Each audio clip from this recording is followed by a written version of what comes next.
Okay. And we're live. Hey guys, welcome back to another episode of the Typical Skeptic Podcast. I have with me an awesome guest today. He was someone who really helped me out when I had him and Amon Berry, they really helped me out when I had my entity attachment, and that is Sadu Dah. He's a world-traveling exorcist, spiritual consultant, and master of multiple ancient sorcery lineages. His work takes him across the globe, assisting individuals facing possession, paranormal disturbances, and deep spiritual afflictions. He documents his journeys through cultural and esoteric travel documentaries for major international TV network. Initiated into old world traditions, Sadhu trained under Khmer and Lanna Thai sorcery under Master Thanaphol Pakdee and Master Pong, and received Thai masters such as Ajarn Aung. And I can't pronounce the names, but he has a lot of amazing accreditations in that system. And his training extends through the Bonpo Tibetan lineage as well.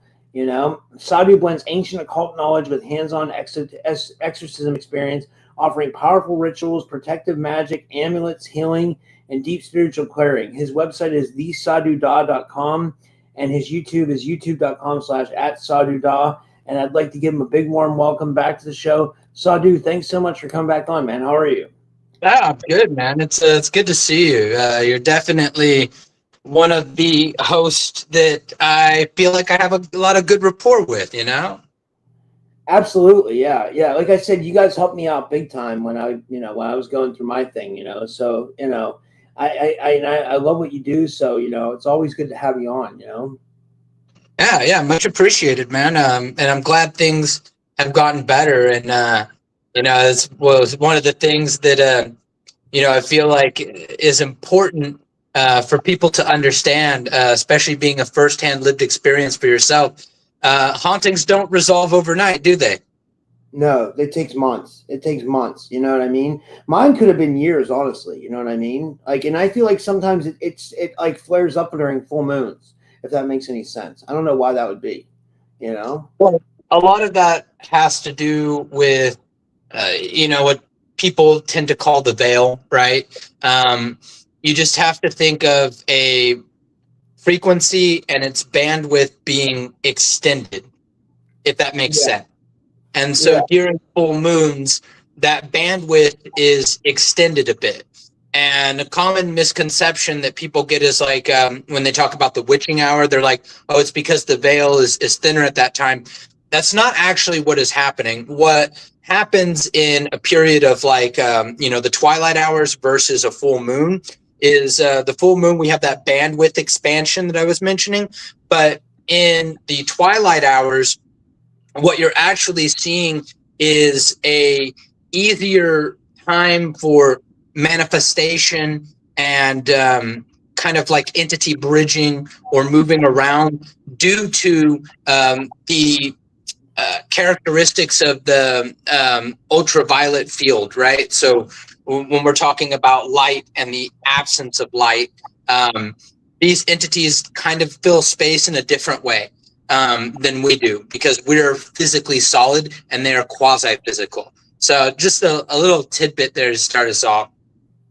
Yeah, I love that. And what do you mean, like we're quasi-physical? Do you mean it's because we're part energetic as well? No, we are physical beings. So it would help to kind of understand how we're spiritual beings and how these beings are different than us. So we have physical bodies. We have a direct anchor to this planet, to this dimension, the third dimensional, existence. But what makes us have the capacity to be spiritual beings is because we have, what a lot of people refer to as the aura, right? Well, what actually is an aura? An aura is best described, if we're using a Western terminology here, as an electromagnetic field which emanates from your heart. And a lot of the practices we use when it comes to a haunting and reducing the phenomena involves amplifying the love frequency from that heart chakra. So changing the frequency in the electromagnetic field that emanates from our heart around our body. Now, that electromagnetic field that emanates from our body is what people call the aura. And it's stitched in through the heart chakra. but it would be more so understood in Taoist terminologies as the middle dantian. And the upper dantian, which we would have those upper chakras, including the crown, the third eye, right? That is your upper dantian.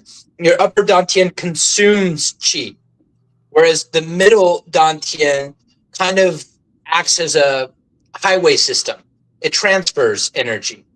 And your lower dantian, those lower chakras, sacral chakra, all that kind of stuff, we call that the lower dantian, that meaning the hara, or the battery, is what stores energy. So we have this specialized flesh and blood system that has components that extend outside of our body, attached to our body through electricity, through electromagnetic frequency.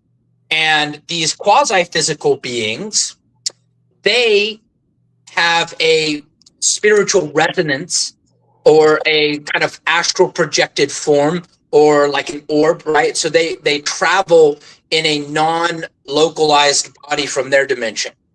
They project into our dimension. And if they're able to anchor to a person, a place, or a thing, then that kind of substitutes as a physical body, but with a lot of limitations, which is the whole point in possession of gaining a physical body through the access of hijacking the neurology. It allows them to work this little meat puppet, basically like a marionette, you know? And that's only possible because they're doing what your aura does naturally. We understand that, you know, our brain, you know, is not the seat of all of our consciousness, that we exist outside of our own body, right? So where we exist outside of that must surely be somewhere within that outer body, that aura. So these entities, when they attach and they hijack, they're not, your body is just part of the ride. What they're actually hijacking is your aura, and through that hijacking of the aura, they get into your physical neurology. So, you know, I don't know if that helps kind of explain the difference of the quasi-physical being and the human spiritual being. Yeah, that does. What I was wondering is, like, what about things, because like when I was dealing with like my end, like a whatever you want to call it, it seemed like I sleep on this futon behind me. It seemed like the futon was like possessed. Like it seemed like when I would lay down on it, like it would start to like come like it would start to move and stuff. And I was like, holy shit! I was like, it's almost like the bed is possessed, or you know, like somehow the entity like hijacked into the bed, and it would like come alive when I would lay down, almost to like loose feed off me. Does that make any sense? Or like, and how would that happen? So you're describing one of two aspects. So when we came into your case, you were in stage 2. You were experiencing internal and external oppression simultaneously. And what exactly does that mean? Well, it's an assault on the environment and an assault on the system, the senses. And so in this aspect, your mind is already being influenced. So there are one of two things happening in the situation you're describing, and it could also be both. So on the internal side of it, you may have been experiencing what's called glamour. So that's like a projection, a living hallucination.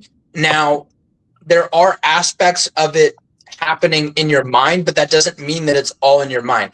It's like when you take, you know, a psychedelic, okay? So you physically don't actually go somewhere else, but you are visually seeing things that may or may not be there in some sort of context. But ultimately, we can agree that what you are seeing is not equating to local reality of what everyone else is seeing around you. So that tends to happen in internal oppression. The second aspect of it in the external, you know, assault on the environment, these entities, they can vibrate molecules. They can manipulate certain aspects of matter. So if they're able to vibrate the atoms enough in an object, it can make an object vibrate. It can make it levitate. That does not mean that the entity is inside of that object. It doesn't mean that it's, you know, manipulating it in an overall broad sense, or that it's hijacked it. But it does mean that it is affecting the atomic structure of what makes up that matter. Yeah, and what do you do in those cases? Like, what would you recommend? Like, I'm just curious. Like, I mean, I would throw the basics at it. Is what I always do. I stand by it. I think basics are basics for a reason. It doesn't mean that they are basic, quote unquote. So I would use charged water, like what me and Amun taught you. How to make that holy water mixture that you spritz around the home, right? yeah. Because of the content of what's in it, the vinegar, the iron, the charged energy coming from a place of love, put into it, right? The salt, all of these components act in individual ways to short circuit entity manifestation and interaction within a host or an environment. So using that in and of itself is an excellent deterrent. But I would also put a piece of iron underneath that sofa, that futon. I would do, the breathing techniques that we showed you. I would go through all of these things, and 9 times out of 10, I would say you'd see the phenomena reduce drastically. And with enough application of it, kind of like when an exterminator comes into a home and you have an infestation, they spray the chemicals, okay? But that alone doesn't take care of it. You still need to clean up the reason why these, rodents or pests have come in the first place. And then you have to keep up with those treatments. And then, they come around once a year and they spray again, right? Even though the problem's gone. So we have to kind of make our environment and our body, our mind itself, not a conducive habitat for such a being. That's that key step. So if something's happening in that living room, in that space, there is a certain habitability of your environment for that entity. So you have to make it uninhabitable for the entity. And I think this is golden information for not just me, but everybody in the chat, because nobody ever knows when they're going to come across this situation. Like in my case, it came across me it was weird. It was like a buildup over time. I think we talked about this.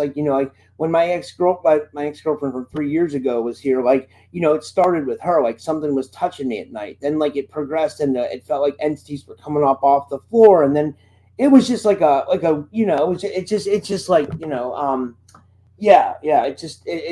was like a progressive thing. It seemed like. Well, situations. You're correct. There is a buildup over time. It chips away at you. It's a process, right? It's very well designed. You have to keep in mind, when you start to see things like this as evil and good, you're limiting your perspective. You have to see this as environmental. And what I mean by that is you need to look at the entity as a predator, an apex predator. So in context, in the situation, we could say it's pretty evil when certain phenomena happens to a person, right? But from the entity's perspective, it's the same as a tiger, eating an antelope, right? So, it's feeding in its environment. We're part of an environment that's wider than we realize on a day-to-day basis. Now, that being said, in most situations, these things do happen slowly over time. It might be like a bang or a knock, and it's like, okay, what was that? Okay, that was weird. Maybe a weird dream here or there, or, the feeling like I could have sworn I saw something out of the corner of my eye. And then the next thing you know, it's a cup flies across the counter and slams in the ground. And you're like, okay, there's no denying that. So it builds up. But there are certain situations where it is full, fast, hard on right away. And that's when ritual magic is involved, whether it's been done on you or you participated in it and something went wrong. The owning or acquiring of a cursed object, or another aspect of it is when you visit a place that has a pre-existing haunting and you are a susceptible enough alignment that it can hitchhike onto you. Those are the only situations where you see it come on, bam, right away, you're haunted. Other situations, and I'm not saying this in an insulting way to anybody, but you let it in. And what do I mean by you let it in? And this is where I'm saying I'm not being insulting to anyone. Because if you have depression, if you have trauma, you have chronic anxiety, you are in states of lower mental thinking emotionally, that takes you out of your natural resonance that grants you protection from these type of things.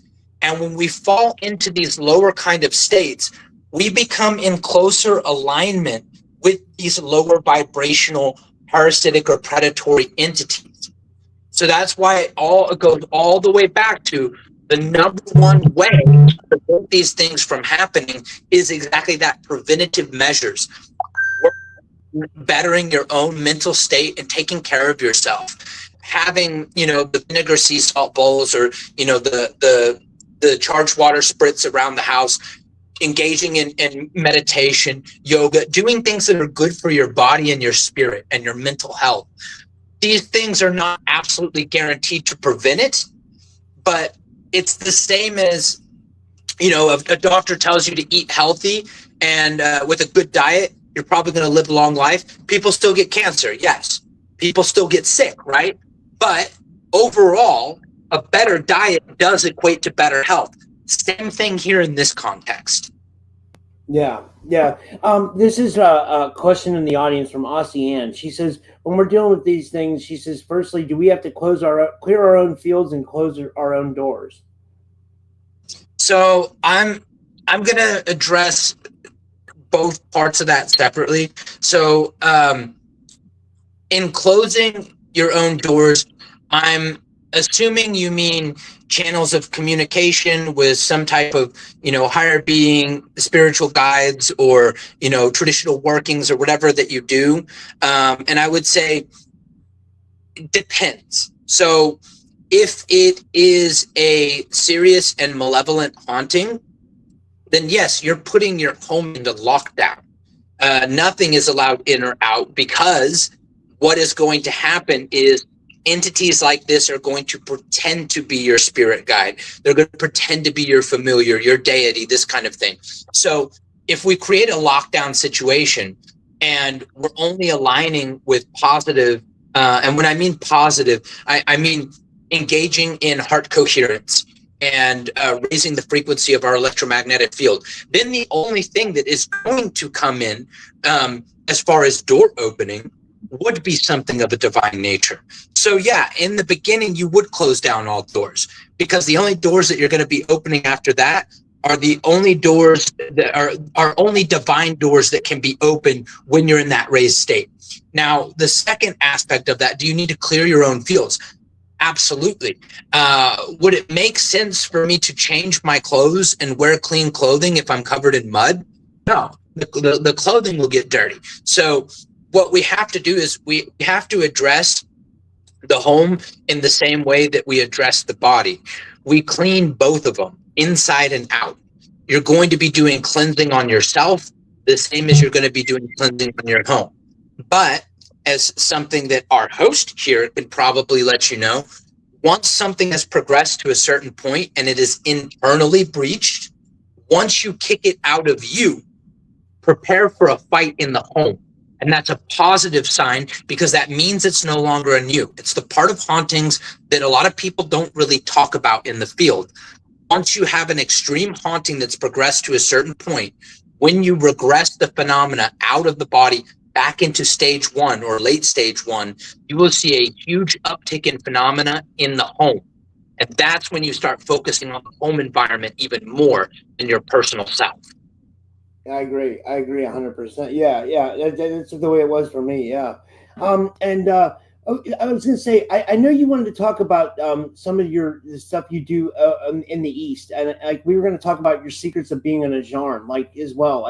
Did you want to get into that? And how did you get into all this? And how did you start embracing the Thai culture and the Tibetan culture? And tell us a little bit more about it. It's fascinating to me. It's funny because, for some people it's a news story and they're curious, right?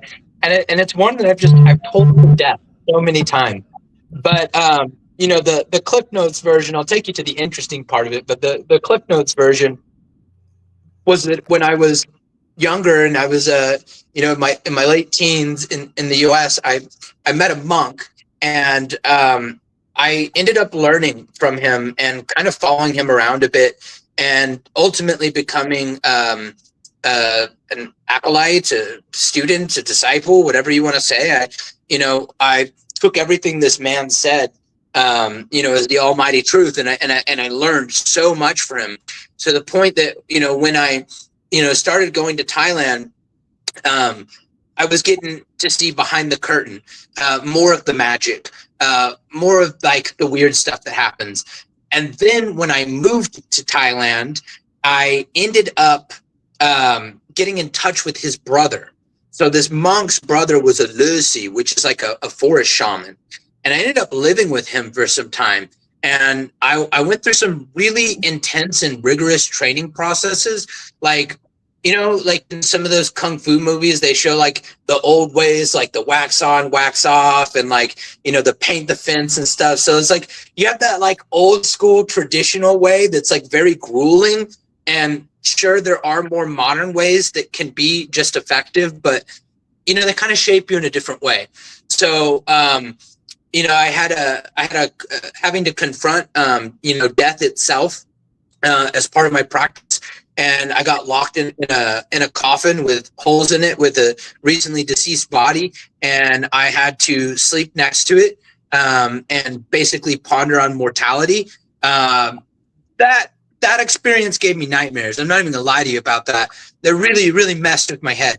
But that was an experience I had, getting beat by a blind monk in a dark room because I was mispronouncing the katas, the mantras, the prayers, till I recited them perfectly.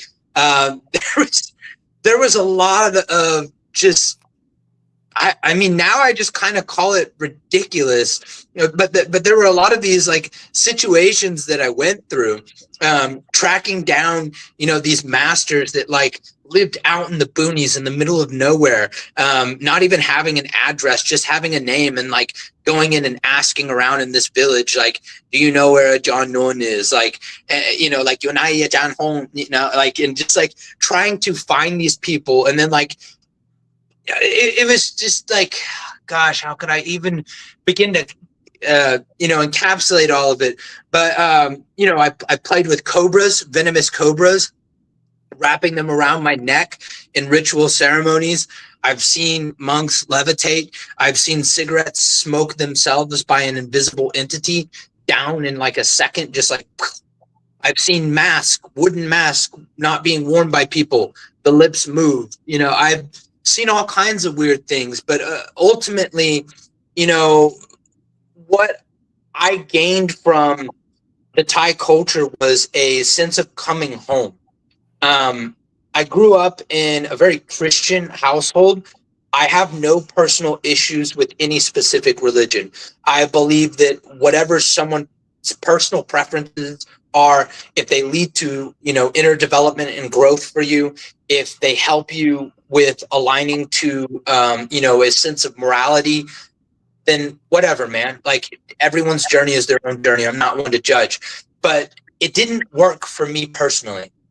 And I started to get very interested in magic, and I got very lost at one point, and I ended up in very dark circles. And it wasn't until I got into the Thai Wicca, the Ajarn lineage aspects of magic, that's where I not only found myself, but I found home. And so now every time I go back to Thailand, like this past year, it has been the longest I've been away from Thailand, is almost a year now. So I go back next month, and you know, it's really weird. Like, I've got these routines of going to different temples, doing Sankatan with the monks and Banku to my masters. And, you know, like, I have people that call me out to the villages, and I go do blessings and exorcisms and funeral rites, you know, for villagers. And I'm this foreigner guy. So, yeah, I mean, I think I might have got a little bit off topic there, but it's just a way of life right now at this point. That's awesome. Yeah. And one thing we were going to talk about was some real time cases too that you've been dealing with. Like, and this is what you based your book on basically, was like basically the different forms of demons and levels of demons and all different kinds of hauntings. And yeah, did you want to get into that? Because maybe I figured we could get on maybe like cases that you've been dealing with plus your book too. Yeah. So my most recent, like, I mean, there's been a few, but my most recent case, it was like, oh, that's an interesting one. So I had a, and I'll try to be sensitive for the audience in regards of certain terms, but you know, I had this woman that was referred to me from one of my students, and it was like, oh yeah, you know, this person that I know is experiencing some stuff. Can I pass them along to you? Can you help them out? I said, yeah, you know, have them reach out to me. So this person reaches out to me, and you know, just doing my normal client intake, and I'm like, oh, it's okay. Tell me what type of phenomena has been going on for the past almost 30 years. This woman has been violated in a very physically aggressive manner, if you understand what I'm saying, while she sleeps. Wow. Yeah, to the point where sometimes there's blood. And you can only imagine the trauma that someone would endure having sought out the help of countless different shamans, priests, energy healers, etc. And sometimes it'll go away for a little bit, and then it comes back like with full force. And this poor woman, you know, had to sit there and endure, you know, this state of helplessness for 3 decades. And me and Amun, as you know, me and him often work cases together. So within the first session, she was no longer being assaulted. After 30 freaking years, we now have been working her case for a couple weeks now. There's been a couple of incidents of like, you know, feeling drowned in her sleep and, you know, seeing a shadow, but there has been no more of the assaults. They've completely stopped. And what I found most interesting about this case was the way that it presented. See, when we're dealing with incubus, succubus type spirits, they're a lower parasitic type of entity that feeds on that sacral chakra energy. That's the sustenance from them. They don't get off on the whole possessing someone and, you know, inducing murder, these type of things. Like they don't take it to that extent. They go off of the slow kill, right? So they drag it out over a very long period of time. But what was so different about this one was it would make threats of violence to her. Now, in the typical incubus succubus type of entity, what you'll see is more of magnetism and allure, seduction, right? It makes it very charismatic. It makes you crave and want it. It becomes like an addiction. That's how these type of attacks normally work. But this one was outright bullying and threatening. So it was actually a mid-level demonic entity that was parading as an incubus, which I found interesting because that doesn't really happen very often. So we treated it the same way we would have treated, you know, an incubus case as well. I mean, we got to do the charged water, the vinegar sea salt bowls, iron under the pillow, using a flashlight for LED flashlight for any sort of manifestation, some aspects of warding in the home, doing Reiki and energy clearing on the home on her, trauma healing with her. Teaching her techniques, certain pranayamic techniques and color breathing and tapping into getting that heart coherent state going. And boom, completely shut it all down. So that was it was an intense case in what was brought to us, but it was actually quite easy to manage and get under control. She's probably still going to be dealing with this for a few more months, but it's now in a very manageable state. It's now just like taking your antibiotics. The fever has gone down. You no longer have the body aches. You still have an infection, but you're no longer in pain from the infection. And now you're just taking your antibiotics. That's kind of the state that we're in right now with this case. Another recent thing that was, I wouldn't necessarily call it a case, but it was really weird. So because of the nature of what I do, I always have to keep my protections up pretty high, and I move around a lot. So sometimes, I don't get my wards, and I have my personal wards up. I have my protection on my partner, and I have amulets, the sakyan, all these kind of things. That's good enough on its own. But if I don't put the wards up in the home space, sometimes little things can happen here and there, and then they get resolved pretty quickly. Well, I was in the kitchen at the place I was previous to this one, and this like plastic like spring of some kind comes out of the, okay, so try to picture this with me. The fridge is closed.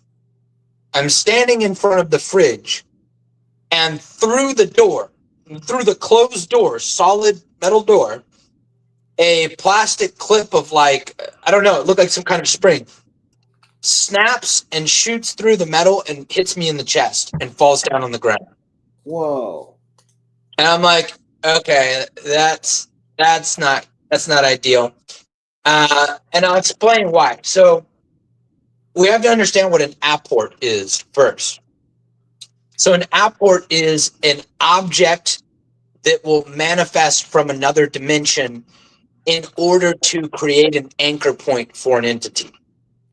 So a plastic little clip, what's the deal with that? Because it's innocuous. It's something easy to overlook. It's nothing. It's, if you see like a little statue with glowing red eyes magically in the middle of your living room out of nowhere, you're going to deal with that, right? You're going to pay some attention to that. But what about just some little piece of plastic on the floor by the fridge? It just kind of goes past the mind. But I knew for sure that it was an apport because of the way that it happened. I mean, it came out of a metal door, a solid surface, and then just went right there on my chest and fell down on the ground. So I picked it up, I got rid of it, and then there were a couple of weird little things that started happening. So my girlfriend was like, there's red hair in the bed. I'm like, the first thing I was like, babe, I swear to God, I'm not cheating on you. Like, and she's like, no, I know, but like, there's these weird red hairs in the bed. And then so then I saw them myself. They would be like randomly, and they're like little tufts of hair, look like from some kind of animal or something. Like it wasn't like human hair, and they were like little tufts of hair, and it was like in the living room, just boom, right there, like on the floor. This is little tuft of hair, and then it's not something that would come from any of our clothing or anything in the home. And so before it could escalate, I just kind of went full nuclear on the home, and Amon was speculating that it was some sort of fae. So when you have certain people that have a certain type of presence, it can stir up things when normal people come through and nothing really happens. That's why when like I go to graveyards, if I run a tape recorder, I will always get like class A EVPs. I will get clear voices talking in a graveyard, and someone else can go in there and get nothing, or maybe like a little sound or something. But it's because of that energy that follows. It stirs things up. So I did not care enough to watch the situation progress to the point of identifying what was trying to enter the house, but I shut it down in stage one right away, put all the wards up, and did did a big cleansing on it, and I just said, no, we're not doing this. We're not playing this game. But what do you think it was? Like, what do you think it was? Like, I mean, what do you? I mean, I think it was, some type of earth-based nature spirit, maybe like a gnome, something like that.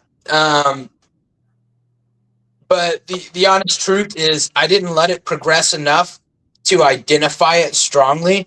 But a lot of the markers were not based on fear; it was based on attention, and that's a really key distinction to have when it comes to paranormal phenomena. Is gauging, what is the phenomena's intent? Is it meant to, arise attention, or is it meant to instill fear?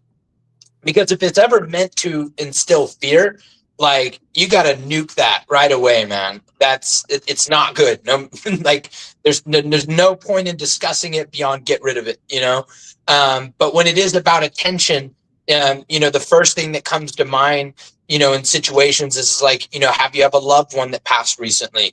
Like these kind of questions, right? Because then it could be a human spirit, or it could be a nature spirit that's curious. yeah.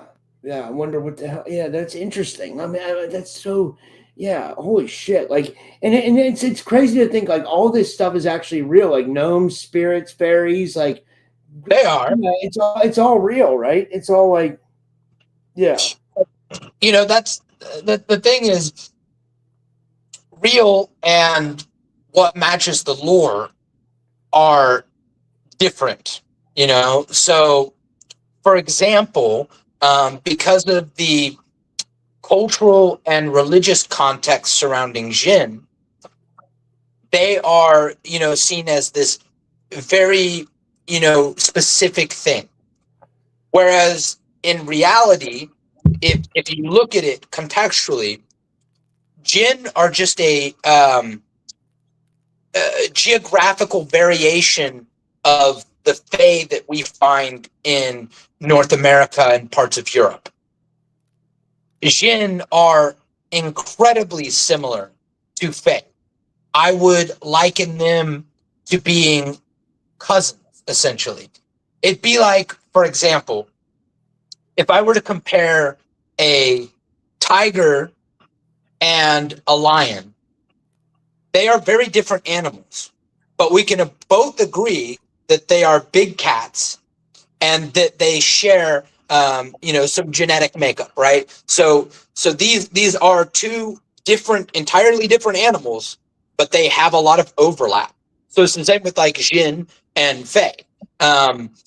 One of the differences that you'll see in, some lore versus, reality would be like, for example, the Payanak or the Naga. Now, these are half serpent, half human beings, kind of like mermaids in a sense, right? However, they don't live here. They live within another dimension. They live in the Himapon, and they access our world. And for certain reasons, they will engage with nature. They will engage with people. They are where Lek Lai comes from, which is a type of amulet that's harvested from caves in Thailand and along the Mekong River. So this is a living substance, a living ore, that specific rituals are conducted using very specialized witcha that will summon the Naga of the cave to come forth into this dimension. So the Naga doesn't live in the cave, but because it comes forth from that entrance point, people would assume this serpentine deity type being lives in the cave. But it'll come in, it'll produce this ore, and then the monk or the master will collect it. So there's the context of what an entity is and what a cryptid is. So I would call a Naga more of an entity, whereas I would call a mermaid more of a cryptid. Okay, I see what you're saying. Yeah, like a mermaid. Yeah, like, but okay, that makes sense. Yeah, like Yeah. Yeah. Okay. Yeah. I was kind of so I'm seeing what question I had next. I don't know where you want to go with that. Man, this is interesting stuff though. This is really good. Yeah. Like, what about like do some of these nature spirits and goblins, trolls, like stuff like this, do they attach or do they just cause like havoc in the home, would you say? Well, we have to consider with, fae type of spirits, they have their own dimensional body that's very easy to manifest in this dimension, because unlike demonic entities, which come from somewhere quite far away, and they bridge here, they use their own consciousness to kind of project into this dimension, whereas a fae will actually bring itself fully over here. So they don't need to anchor into a person via attachment. If anything, what they'll do is they'll take up residence in a space. And it's not even that they're anchored in that space, that they're anchored in a dimension sandwiched between ours. And they use that as kind of like a front door or a back door. And because of the level of frequency that they may enter or leave, they might also kind of terraform that little space of theirs in this world. So, no, they don't need to attach. Do they attach certain things to people? Absolutely. I had a case in Japan that I had to work where there was a fire elemental that was deeply offended.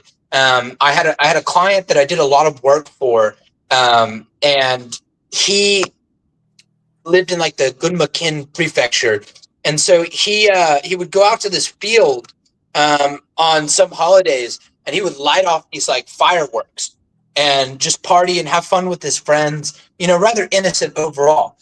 However, over time, they would kind of end up burning bits and pieces of the field on accident. And one year, a very big flame spread across, and they ran away. They didn't even try to put it out.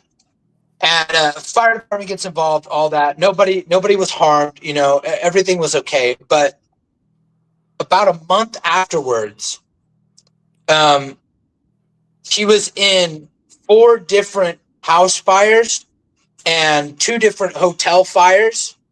And it was just really weird how consistently, when he would move somewhere or stay somewhere for a little while, a candle would just happen to, melt. The wax would melt off to one side and the wick would fall over and catch something on fire. The food would catch on fire in the microwave after being in there for 30 seconds. These like just very strange aspects of fire happening. And so, he asked me, he's like, Sadhu, like, could this possibly like be some sort of entity, messing with me? And so I did a reading on him, and I told him, I said, dude, why didn't you tell me about the field? And he's like, what are you talking about? I was like, you burned down a field. And he was like, oh, dude, but that was a while ago. I was like, bro, this is all related. Like all I can see around you is fire and barren land around you. You've got to make this right. And he was like, okay, well, how do I make this right? I said, well, we have to give an offering by fire. So it wasn't that this entity had attached to him, in the classic context when we're talking demonology, right? But he was essentially marked by the flames. He was marked by this fire elemental, cursed, if you will. And so he ended up following the specific ritual that I outlined for him of burning, these offerings and sending a prayer through the flame. And he's not had any weird incident involving fire happen ever since then. Wow. This is a question from the audience. This is from Cliff Diver on Rumble. He says, my great grandmother had some kind of small creature that would come into her kitchen and clean the room if they left food out when she was a child. What could this possibly have been? That's a brownie. Yeah, like give that the old Google search. Brownie fairy. So brownies. That's really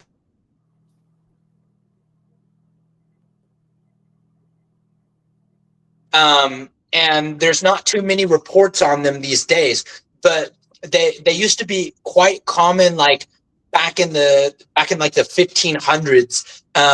There was a lot of reports about fairies, and some even having like negotiated contracts with the home. And some houses would fetch a better price when sold if they described that the house came with a brownie. So brownies are essentially like little elves, but it's a corny reference, but it's so accurate. So if you're familiar with Harry Potter and the concept of house elves in Harry Potter, this is basically the same thing, except they're not enslaved. They choose to be servants, not of the family, but of the home. And they use the home as a sort of safety, as kind of like a protection for themselves. And in return for staying in the home, they will do acts of cleaning. And if dishes of butter or milk are left out, they will disappear. So that's pretty cool, man. I'm glad to hear that your great grandmother had a brownie. That's pretty cool. Yeah, and this is another question. This is from Azik, and he wants on YouTube. He says, "What amulet would you recommend for different people? Like, what? How do people know what kind of amulets to get off you? Like, and maybe we should give a little backstory on the amulets. I know we kind of got into that before, but like, so that's a huge question, a good question, but a huge question. So it really depends. So when we're getting into like Thai or like ghost amulets, that's a loaded question, because it depends on, are you able to give it the attention that it needs? Can you handle like a little bit of light phenomena if you buy, a gumantong, which is a child ghost spirit, and hearing a little child laugh like in the middle of the night, like, is that too much for you? So it's like, it depends on the type of things that you want, mainly is probably what I would start with. And then I can kind of, direct somebody in the right direction from there. So if you're looking for something to help bring more luck into your life, or for charm, for love, for money, protection, whether it be physical protection or spiritual protection, all of these types of things, like amulets, specifically dealing with, legal affairs, that would be Rahu, working with Rahu.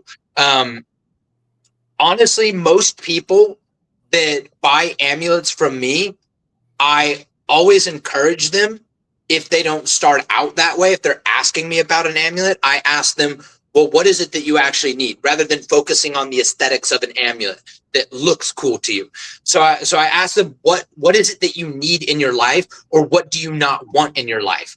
And then from there, I can kind of look at someone's chart, and I can say, okay, this deity would work with you really well. This one, not so much. You should probably avoid working with this one. And I can kind of fine tune the amulet for the person. Whoa, that's cool. And so can one amulet work for multiple things? Like you said, can one be for protection and money? Like, absolutely. And what's really interesting about that is, so you have amulets that'll like cover everything, right? But here's the catch. There's so much energy being, put into this and this and this and this direction, right? So an amulet that is only for luck is going to provide more luck than an amulet that's good for charm, that's good for luck, that's good for money, that's good for protection, because this amulet's sole focus is for luck. Just as an example. So what a lot of people will do is they'll have a few different amulets. They'll have an amulet that's really good for this one thing, and that's really good for this one thing. And then they might have another amulet that's really good for this one thing and this one thing. So it kind of enhances the amulet that's really good at, like, for example, an amulet that's really good for business. And then you have an amulet that's really good for protection. And then you have an amulet like Tawesuwan, deity amulet, who's really good at protection and wealth. So then you have it complementing both of those other amulets. So then it's like it kind of boosts it, right? So it's really common to have multiple amulets that are dedicated to very specific things, or to just have one amulet for one thing. But it doesn't hurt even if you have, you know, a lower level kind of amulet that's not doing a ton, but it's still helping a little bit. And sometimes that's all people want, is just a little bit, right? Yeah, that's cool, man. That's cool. Let me see what other question. I have a little bit of time left. I give it to. Let me see here. What about this? Like, what protection should the average person be using to keep themselves like entity free, or like is it like the same thing? Like I guess like someone who isn't being attacked wouldn't have to use any, or are there like, would you say like qigong, like because like qigong would be like something that like somebody could do, but you got to be careful, because like with qigong and with advanced sadhanas and things of this nature, if not under the guidance of a teacher, you can screw up your energy system, man. You can induce psychosis. You can give yourself symptoms of an autoimmune disorder. You can actually do damage. So I don't say that as a deterrent of doing these types of practices. And the general yoga that you're going to do is not going to have that effect, right? But we're talking about like the big stuff, okay? So what I would suggest is, you know, if you're like, you gotta experience at least 15 minutes of joy a day. If you wanted like the most baseline answer, just like the simplest answer, experience 15 minutes of pure joy every day. You know, you like to play, you know, video games or you know, Magic the Gathering with friends, or you know, do you dance? You listen to music? What is a thing you do that when you do it, everything else fades away and all you're experiencing is joy? If you can have that frequency reverberating from your body, then all you need to do is, at the peak moment of that experience, give it a color. And every morning when you get up, you think of that color, you relive the joy, that experience, and you breathe that color 10 times deeply. Feel that color filling up your body, and on the exhale, shooting through your body, just completely pulsating and radiating. So even if you're not able to do that thing that brings you joy, focus on the memory. Focus on the imprint of that experience, because it still exists inside of you. And then give it that color and pump that throughout your body. Do 10 breaths of that every morning. That's a dang good preventative measure. Yeah, and this is I might have asked you this before, but I'd like the audience to know this. Like, can bad relationships, or coming out of a bad relationship, be an anchor for like the entities to attach on if you're like severely hurt by it? Absolutely, because it goes back to what we were talking about in the first place about getting into rapport with a negative entity. It requires you to be in a lower state.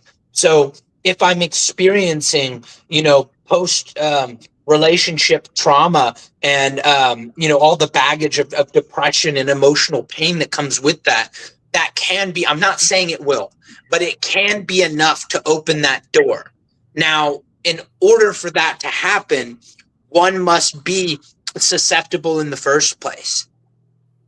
Even if you are susceptible, if you're not in that resonating field, nothing will attach to you. But if you are susceptible and you're in that resonating field, something can easily attach to you. Sometimes it's only a matter of time, as far as location and you know, this kind of thing. But sometimes it's unexpected. But in general, you know, you want to try to elevate that state, that internal state. And if you're going through a rough breakup, is that, you know, that's a point to reflect and to work on yourself and to try to get back your own inner peace and happiness. Yeah, one time, I don't know if I ever told you about this when we were dealing with the whole, like, my scenario thing, but I told this to the girl I'm kind of talking to recently, and she thought it was interesting, you know, and what it was when I was going, like, right before all that stuff started happening. Just kind of. Oh, you still there? Sadhu? Are we? Oh, okay, you froze for a second there. Girl that you were talking to, continue. Yeah, I just told her this because I thought this was really interesting. I remembered this. So what happened was one day I was coming out of my apartment and I walked out the door and I saw, this is the middle of the day, right? There was like this little owl, and it was like perched up right outside my apartment, and it was looking dead at me, like it was sent there. And I said, oh my God, that's a familiar, because I said, owls don't come out during the day. You know what I mean? Owls are nocturnal creatures. And it looked at me, it like grilled me, and then it just kind of like took off. And I was like, I thought someone was using that as a familiar. Do you think that's possible? I mean, it is, but to be real with you, bro, like that being someone's familiar and presenting itself in that way takes quite a bit of magical ability. And the average caster isn't going to have that. What's more likely in a scenario like this is it could have been, a spirit omen that was called by something not from this dimension or of a spiritual nature. It's more likely to have that as its source rather than to come from a person, because to do that as a person, yeah, I mean, that takes some juice, man. That takes some skill. Huh. Okay. Yeah. Have you ever been able to? I'm like, I mean, have you known people that can do that stuff? Do you think it's possible? Like, I mean, like. Oh yeah. I know there are countless stories in Thailand of masters with all kinds of different affinities with certain beings. One of them in particular is Kubakritsana. He's known as the butterfly god, and whenever he meditates, this has been documented. It's all of his amulets have butterflies on them. That's why he's so famous. But when he meditates, butterflies manifest out of thin air and will cover him and sit all over him. And then when he opens his eyes, they vanish.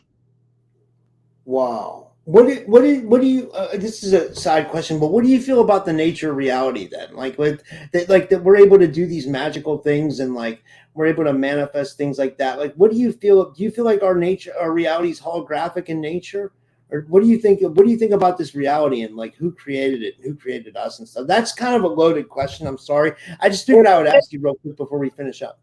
I mean, we talked about this before, but to kind of leave it in the most simple context, I think what either you or I think about the answer to that question isn't as relevant as to what we do with our time here in this space, wherever we are, whatever this is. What actually matters is what we do with it. Yeah, that's a good point. Yeah, that's a really good point. Yeah. Yeah. Well, this was awesome, man. Do you want to tell people where they can find you and how they can get your services? And thank you so much. I really enjoyed this. Brother. Yeah, I love coming on your show.